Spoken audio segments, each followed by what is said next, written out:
Union Home Minister Amit Shah today criticized Aam Aadmi Party chief Arvind Kejriwal. Arvind Kejriwal is running a government in Delhi which does not fulfill its promises, and again he comes forward with a heap of lies, Shah said.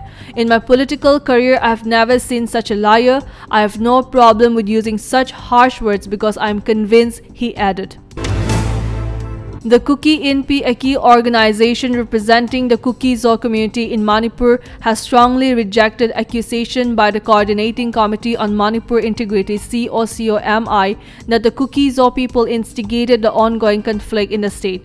In a statement, the Kuki Inpi called COCOMI claims outrageous and absurd, accusing them of distorting history and attempting to shield the real perpetrators of violence. The organization pointed to COCOMI's June 2023 declaration of a Manipur national war against the Kuki Zo people as evidence of the Meitei leadership's agenda, alleging the Chief Minister N. Biren Singh along with COCOMI and private militias have incited violence against the Kuki Zo community.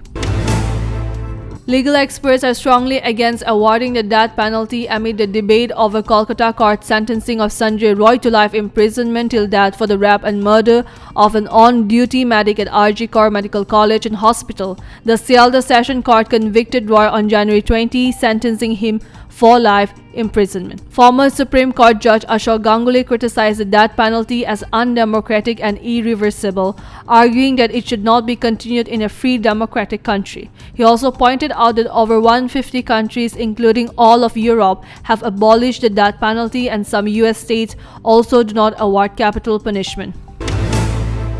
Today, the Palestinian militant group Hamas released 4 Israeli female soldiers in exchange for 200 Palestinian prisoners held in Israeli jails.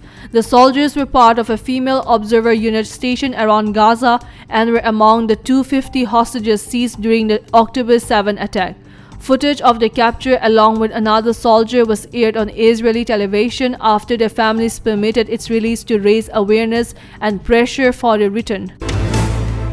World number 14 tennis player Madison Key of USA defeated world number 1 Aryna Sabalenka in the Australian Open 2025 women's single final to win her maiden Grand Slam title. The 29-year-old won the final with a scoreline of 6-3, 2-6, 7-5 in 2 hours and 2 minutes. She received a prize money of more than 19 crore for her victory.